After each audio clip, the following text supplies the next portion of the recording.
حضرت علی کے شعروں میں سے ایک شعر کافروں کو قتل کرنے کے لیے ظاہر ہوگا.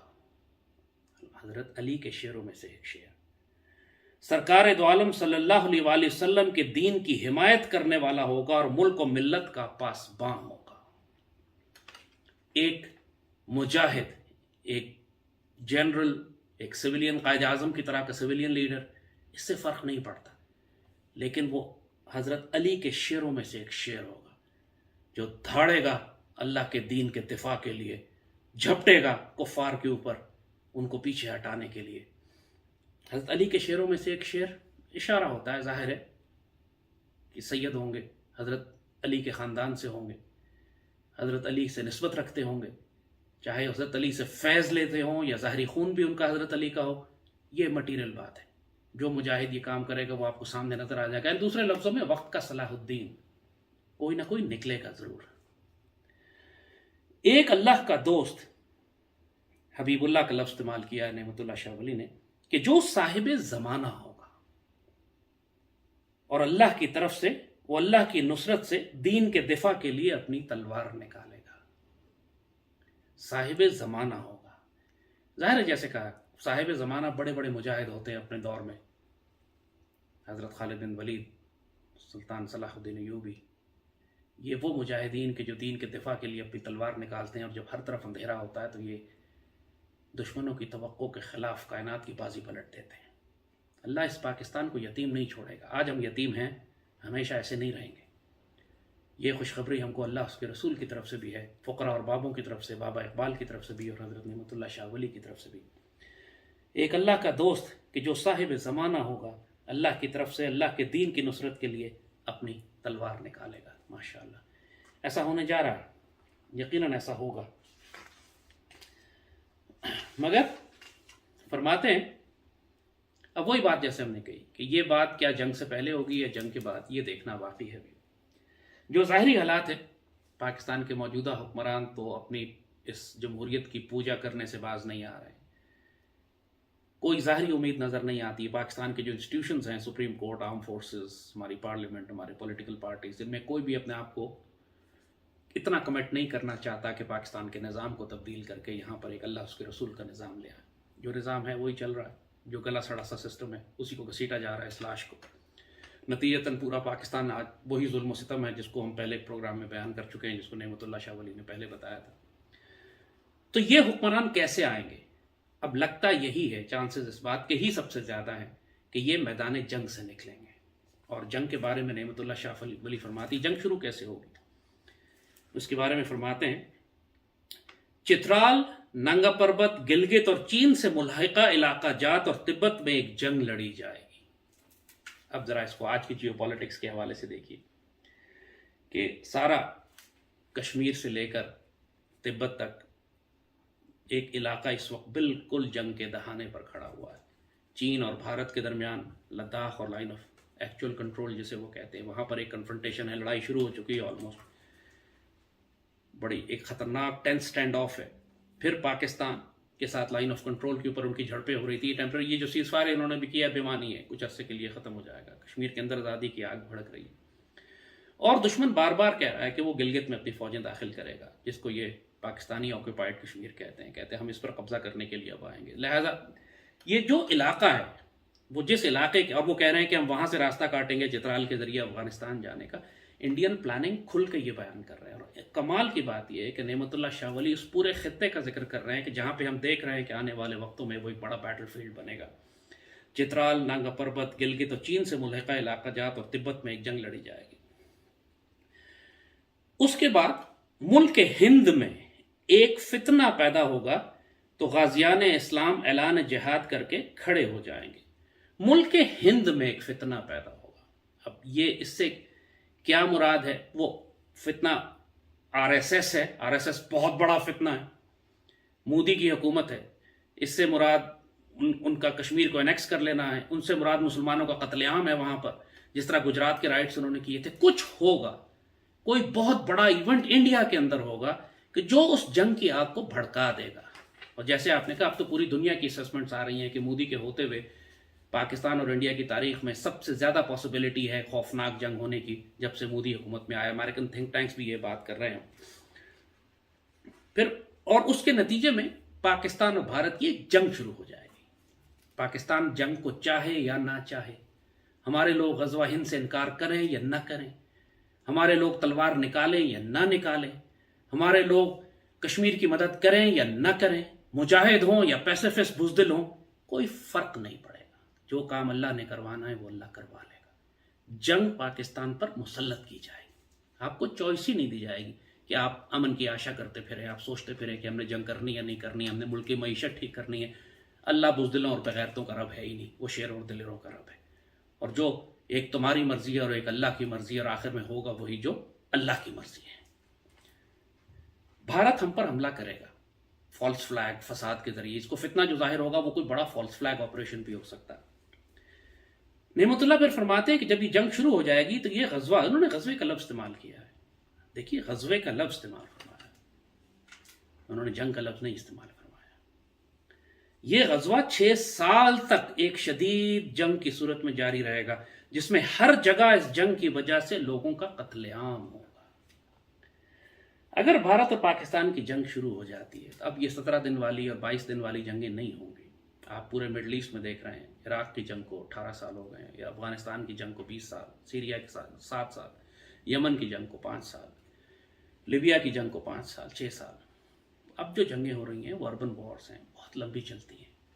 نعمت اللہ بھی اس طرف اشارہ کر رہے ہیں کہ ایک دفعہ یہ غزوہ شروع ہو جائے گا, غزوہ ہند یعنی جب یہ شروع ہو جائے گا تو ایک شدید جنگ کی صورت میں جاری رہے گا, اور 6 سال, اور جس کی وجہ سے ہر جگہ قتل عام ہوگا. ظاہر ہے کہ انڈیا اور پاکستان کی جنگ اگر اتنی طویل چلتی ہے, اس کا مطلب ہے کہ یہ کنونشنل وار ہوگی, نیوکلیئر. شروع میں بہرحال کم از کم نہیں ہے. مگر اس جنگ کے نتیجے میں ظاہر ہے اگین ہوگا کیا کہ جب ایک دفعہ جنگ شروع ہو جائے گی, ظاہر ہے شروع میں پاکستان کا نقصان ہوگا, اس کی آگے وہ بتا رہے ہیں. لیکن وہ یہ بتا رہے ہیں اہل کابل بھی کافروں سے قتل کرنے کے لیے, کافروں کو قتل کرنے کے لیے نکل آئیں گے, اور کافر پوری کوشش کریں گے کہ کسی بہانے سے اس جہاد کو روک سکیں. ظاہر ایک دفعہ اگر غزوہ ہند کا اعلان ہو گیا تو ہر طرف جو مسلمان ہیں, خاص طور پہ افغانستان کے مسلمان ہیں, ہماری پشتون بیلٹ, وہ سب وہاں بھی اعلان جہاد ہو جائے گا, اور وہ سب کے سب آئیں گے پاکستان کی مدد کرنے, ہندوؤں مشرکوں سے لڑنے کے لیے, جیسے 47 میں ٹرائبل ایریا سے آئے تھے سارے. اور مشرک کافر کوشش کریں گے, انڈیا کوشش کرے گا کہ افغان طالبان یا افغان مجاہدین یا ہمارے پشتون مجاہدین جو ہیں وہ اس غزوے میں شامل نہ ہو سکیں. اسی لیے افغانستان میں امریکنز کے نکلنے کے بعد امریکن انڈینز اپنی پریزنس وہاں چاہتے ہیں. مگر جو ہونا ہے وہ اللہ کر کے رہے گا. فرماتے ہیں نعمت اللہ کے سرحد کے غازیوں کے قدموں تلے زمین اس طرح لرزے گی جیسے قیامت برپا ہو رہی ہے. اللہ اکبر. اور وہ ہر جانب سے جہاد کے مقصد کے لیے والہانہ نکل آئیں گے. ایک دفعہ اگر مسلمانوں کو پتہ چل جائے کہ غزوہ ہند کا آغاز ہو گیا تو مجھے بتائیں کون سا مسلمان ہے پوری دنیا میں کہ جو اس غزوے میں شرکت نہ کرے. سیدی ابو ہریرہ رضی اللہ تعالیٰ عنہ تو سخت بے چین تھے اس غزوے میں شریک ہونے کے لیے. بار بار سیدی سے پوچھتے تھے کہ آپ مجھے نصیب ہوگا یہ. سیدی نے فرمایا بہت مشکل ہے, آپ کے لیے نہیں, یہ بعد والے وقتوں کے لیے. فرماتے ایک اشارہ دیا ہے کس وقت ہوگی یہ جنگ, ایک کلو دیا ہے نعمت اللہ شاہ ولی نے. فرماتے ہیں یہ جنگ بڑی عید اور چھوٹی عید کے درمیان ہوگی, یا چھوٹی عید اور بڑی عید کے درمیان ہوگی, یعنی عید الفطر اور عید الاضحیٰ کے درمیان, یا بڑی عید اور چھوٹی عید کا مطلب ہے کہ حج گزرنے اور اگلی عید کے درمیان میں 6 7 8 مہینے کا جو 10 مہینے کا فرق ہوتا ہے اس کے درمیان ہوگی. بہرحال اگین ایک صرف انہوں نے دیا. اور اس جنگ کے نتیجے میں مسلمان ان تمام علاقوں کو حاصل کر لیں گے جو ان کے ہاتھوں سے نکل چکے ہوں گے. ہمارے ہاتھوں سے کون کون سے علاقے نکلیں گے؟ ظاہر ہے ہندوستان تو ہم چھوڑ کر آئے تھے, وہ بھی ہمارے ہاتھ سے نکلا تھا, لیکن یہاں یہ شاید ہی دوسرے علاقوں کی بات کر رہے ہیں کہ جو شروع کی جنگ میں ہمارے ہاتھوں سے نکلیں گے. ایک بار خون بہنا شروع ہو گیا تو دریائے اٹک کا پانی 3 بار کافروں کے خون سے سرخ ہوگا. دریائے اٹک تو یہ پشاور کے پاس ہے. تو ایک دفعہ جنگ شروع ہو گئی, ایک دفعہ خون بہنا شروع ہو گیا تو 3 مرتبہ دریائے اٹک کافروں کے خون سے سرخ ہوگا. افغانستان کے اندر بھارت کی بہت بڑی فوج, بھارت فوج بھیجنا چاہتا ہے اپنے دہشت گرد TTP کے خوارج, افغان NDS, افغانستان کے اندر کمیونسٹ ایلیمنٹ, پاکستان کے اندر PTM, عوامی نیشنل پارٹی کے ایلیمنٹس, یہ سارے وہ جو پاکستان کے نظریے کے خلاف بھارت کے ساتھ ساز باز کر کے ہمیشہ سے پاکستان کو تباہ کرنے کی کوشش کر رہے ہیں، جب ایک آخری جنگ بھارت سے شروع ہو گئی تو یہ سارے غدار کھل کر نکل کر سامنے آ جائیں گے۔ جیسے ہم نے کہا نا کہ تمام آثار یہ بتا رہے ہیں کہ پاکستان کے بڑے بڑے علاقے شروع میں ہمارے ہاتھوں سے نکلیں گے۔ پشاور میں شاید فساد کھڑا ہو جائے بہت سخت، ہمارے ہاتھوں سے کشمیر کے علاقے نکل جائیں، گلگت بلتستان کی بات ہو رہی ہے، لاہور سیالکوٹ یہ علاقے ہمارے انڈر پریشر آ جائیں، شاید نکل بھی جائیں کچھ علاقے ان کے۔ نعمت اللہ فرماتے ہیں کہ اٹک کا دریا 3 دفعہ کافروں کے خون سے سرخ ہوگی۔ یہ جنگ لمبی چلے گی، جیسے کہا 6 سال انہوں نے کہا جنگ چلے گی، اور خوفناک ہوگی، گھمسان کی ہو گئی۔ جنگ کے ترازو بدلتے رہیں گے، کبھی ان کا پلڑا بھاری ہوگا، کبھی ہمارا ہوگا۔ یہ بڑی اہم بات ہے، بڑا امپورٹنٹ اسپریچول انٹیلیجنس یہاں اگلے شعر میں آپ کو ملتی ہے۔ فرماتے ہیں مسلمان لاہور پر قبضہ کر لیں گے۔ یہ ڈینجرس بات ہے، ہم لاہور پر، وہ جو اوپر انہوں نے کہا تھا کہ جو علاقے ان کے ہاتھ سے نکل چکے ہیں وہ اس کو دوبارہ لے لیں گے، مسلمان لاہور پر قبضہ کر لیں گے۔ یہی وہ خطرہ ہے جس کا میں بار بار اظہار کرتا ہوں کہ اگر دشمن، اس وقت لاہور اتنا نزدیک جا چکا ہے انڈین بارڈر کے کہ اگر انڈیا کے تمام ایک پاورفل ایک حملہ ان کی طرف سے ہوتا ہے تو وہ لاہور کی گلیوں میں سڑکوں پہ داخل ہو جائیں گے، لاہور کے علاقے ان کے پاس چلے جائیں گے۔ مسلمان لاہور پر قبضہ کر لیں گے، کشمیر فتح کر لیں گے، اور گنگا اور جمنا کے درمیان کے علاقے اور شہر بجنور پر مسلمانوں کا قبضہ ہو جائے گا۔ یعنی صرف یہی نہیں ہے کہ ہم اپنے علاقے لاہور واپس لے لیں گے، کشمیر بھی انشاءاللہ اس جنگ میں ایک دفعہ شروع ہو گیا، جہاد تو ہمارے پاس آئے گا، بلکہ ہم بھارت کے اندر داخل ہو جائیں گے، بہت بڑے بڑے علاقوں پر ہم قبضہ کر لیں گے۔ یہ بہت خوبصورت خوشخبری ہے ماشاءاللہ۔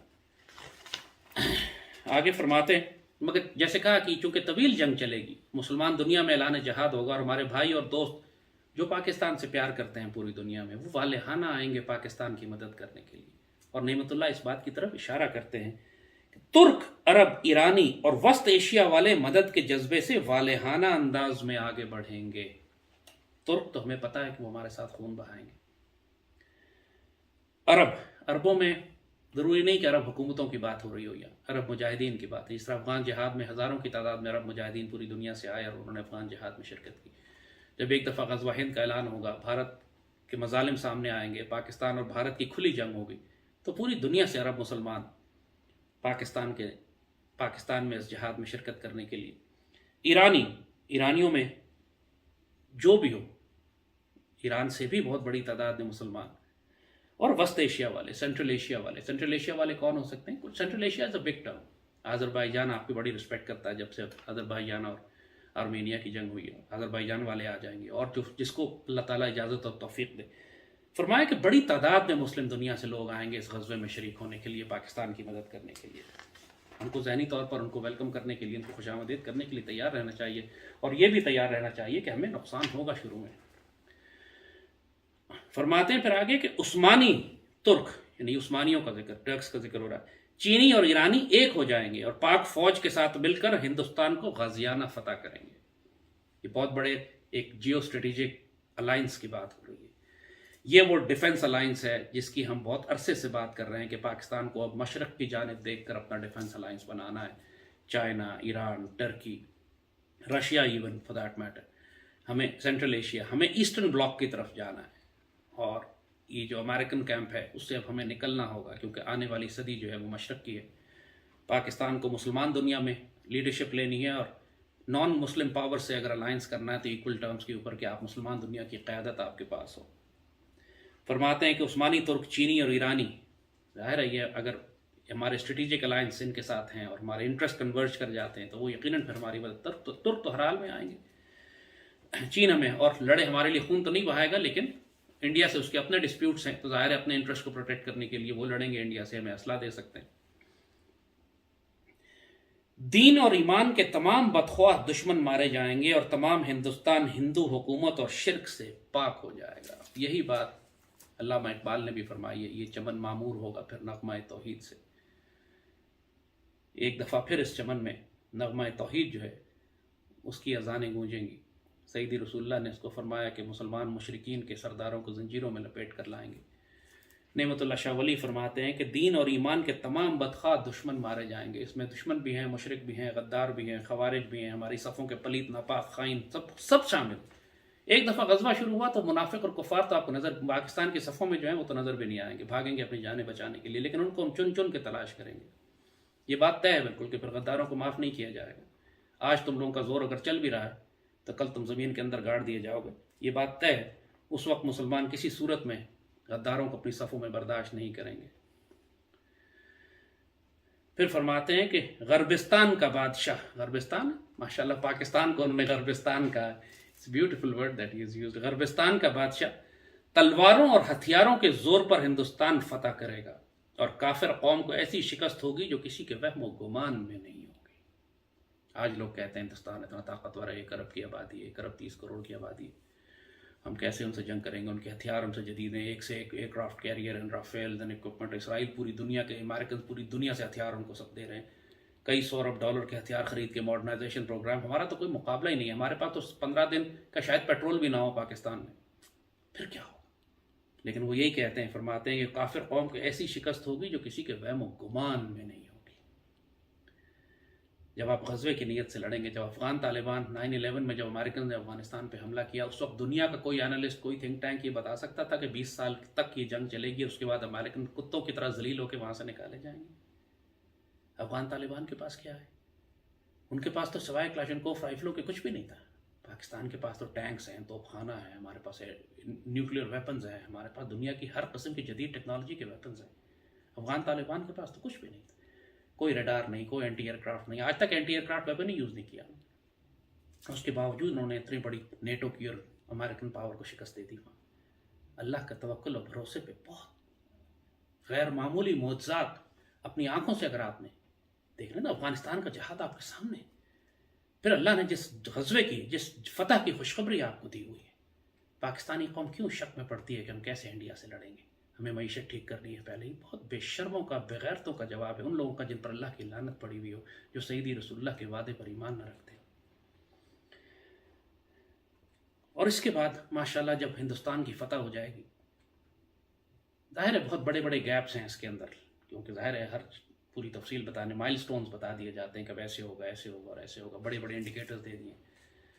اب اس میں جو ٹیکٹیکل آپریشنل ڈیٹیلز ہیں وہ آپ بیٹل فیلڈ میں جائیں گے خود ہی آپ کو نظر آ جائیں گے کیا ہو رہا ہے، جو اس وقت کی حکومت ہوں گی، جو اس وقت کے کمانڈرز ہوں گے، جو اس وقت کے جنرلز ہوں گے، وہ خود ایڈجسٹ کریں گے۔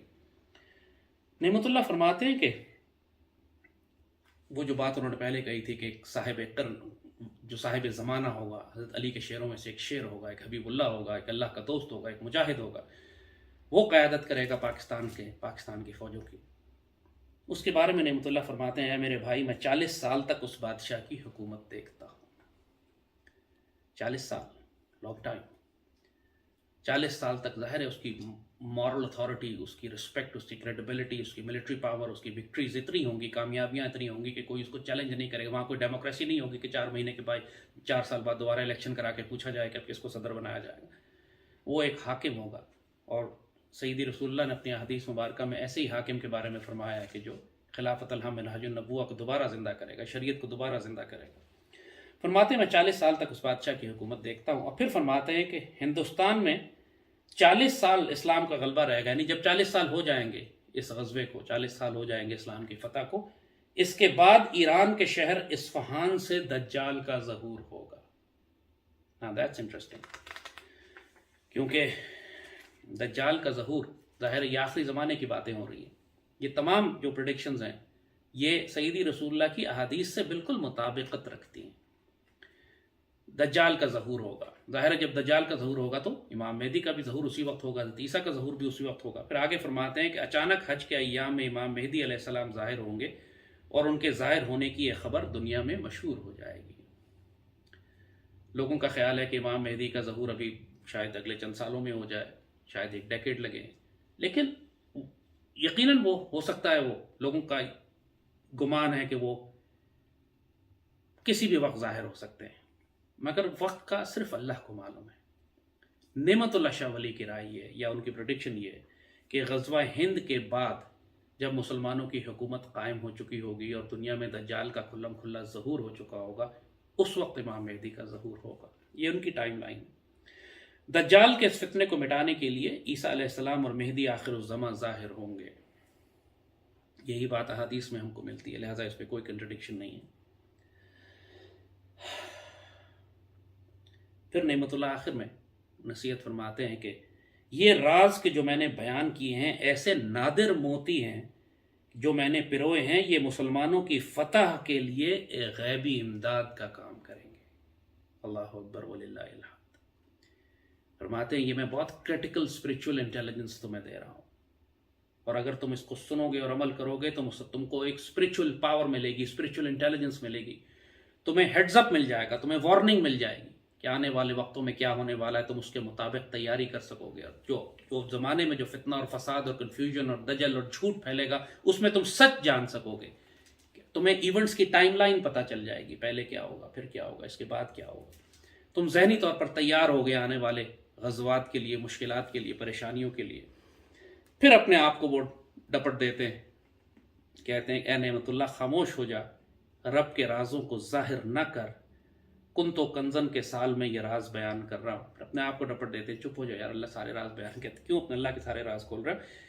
یہی بات ایگزیکٹلی علامہ اقبال نے بھی کہی تھی، ساری باتیں بتا کر سبق پیٹ پر صداقت کا، شجاعت کا، عدالت کا، لیا جائے گا تجھ سے کام دنیا کی امامت کا، اور کریں گے اہل نظر تازہ بستیاں آباد، نہیں ہے میری نظر سوئے کوفہ و بغداد۔ یعنی وہ پاکستان کے بارے میں جو خوشخبریاں اور جو پاکستان سے اللہ کام لینے جا رہا ہے، سب کچھ بتا کے بابا اقبال پھر آخر میں کہتا ہے حضور حق میں اسرافیل نے میری شکایت کی۔ یعنی اقبال کہہ رہے ہیں کہ اللہ تعالیٰ کے دربار میں اسرافیل نے، جنہوں نے سور پھونکنا ہے قیامت کے دن، انہوں نے جا کے شکایت کی یہ بندہ وقت سے پہلے قیامت کر نہ دے برپا۔ وقت سے پہلے بابا اقبال کی قیامت ہی برپا نہ، سارے راز ہی کھول رہے ہیں۔ بھری بزم میں راز کی بات کہہ دی، بڑا بے ادب ہوں سزا چاہتا ہوں۔ اقبال بابا نے پھر دوسرا شعر اپنے بارے میں یہ کہا تھا کہ سب کے سامنے میں نے راز کھول دیے، یا اللہ میں بڑا بے ادب ہوں، اب سزا دے مجھے۔ اللہم صلی وسلم وبارک علی سیدنا محمد وعلی آلہ وصحبہ وسلم۔ سیدی رسول اللہ نے جو بشارتیں اور جو احادیث مبارک آخری زمانے کے حوالے سے بتائی ہیں، وہ پوری امت کے لیے رہنمائی اور بشارتیں ہی ہیں۔ ہمیں وارننگ دی گئی ہے، بتایا گیا ہے، نصیحت کی گئی ہے، دجال کے خطرات اور فتنوں سے بچایا گیا، اسی لیے بتایا گیا ہے سب کچھ کہ امت اس وقت کے لیے تیاری کر لے۔ اور پھر سیدی رسول اللہ کی ان احادیث کے اوپر تمام اولیاء، فقراء اور بابوں نے، صاحب نظر، صاحب بصیرت لوگوں نے امت کو نصیحتیں کی ہیں۔ یہ سب کا سب علم سیدی رسول اللہ کے علم سے ہی لیا گیا ہے، اسی کا فیض ہے، اسی چشمے سے لیا گیا ہے۔ بابا اقبال نے بھی وہی باتیں کی، صوفی برکت علی صاحب نے بھی وہی باتیں کی، واصف علی واصف صاحب نے بھی وہی باتیں کی، بابا اشفاق احمد نے بھی وہی باتیں کی، ممتاز مفتی بھی یہی باتیں کہہ کر گئے، اور حضرت نعمت اللہ شاہ ولی نے بھی انہی باتوں کی تشریح، اور علامہ اقبال سب سے بڑھ کر ہمارے لیے۔ تو جو کچھ اب پاکستان کے ساتھ ہونے جا رہا ہے، اپنے آپ کو ذہنی طور پہ اس کے لیے تیار کریں۔ آپ کو نظر آ رہا ہے پوری جیو پالیٹکس پوری دنیا کی، دجال کا نظام، new world order, global reset, ایک قیامت پوری دنیا میں شروع ہو چکی ہے۔ سیدی رسول اللہ نے فرمایا تھا، اتنی ملحمت الکبریٰ کا لفظ استعمال فرمایا حدیث شریف میں، بڑی بڑی جنگیں ہوں گی، ایسی جنگیں ہوں گی کہ لاشیں ہی لاشیں دنیا میں بکھری ہوں گی۔ تو نعمت اللہ شاہ ولی نے پاکستان اور بھارت کے حوالے سے جو بات بتائی، فوکس پاکستان پہ ہی کیا انہوں نے، کیونکہ اللہ نے جو سینٹرل مرکزی کردار رکھا ہے پاکستان کا رکھا ہے، پاک فوج کا رکھا ہے، پاکستان کے اندر سے اٹھنے والے اس صلاح الدین کا رکھا ہے، جسے یہ حبیب اللہ کہتے ہیں، صاحب قرن کہتے ہیں، صاحب زمانہ کہتے ہیں۔ لہذا یہ فکر نہ کریں کہ وہ فرد کون ہوگا۔ صلاح الدین ایوبی کو کوئی نہیں جانتا تھا جب تک صلاح الدین ایوبی خود گھوڑے پر بیٹھ کر میدان جنگ میں سامنے نہیں آ گئے تھے۔ اللہ جس سے کام لے گا وہ سامنے آ جائے گا۔ زبردستی لوگوں کے اوپر مہر لے کے نہ لگاتے جائیں کہ کام اللہ اس سے لے گا اور اس سے لے گا، یہ اللہ کے فیصلے ہیں، آپ کے فیصلے نہیں ہیں۔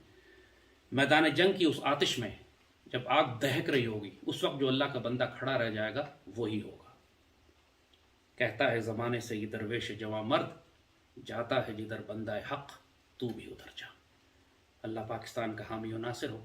اپنے آپ کو آنے والے وقت کے لیے تیار کیجیے، غزوہ ہند کی سعادت سے محروم نہ رہیے گا۔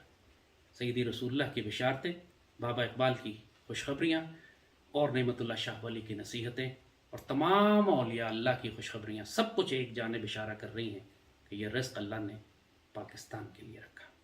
پاکستان زندہ باد۔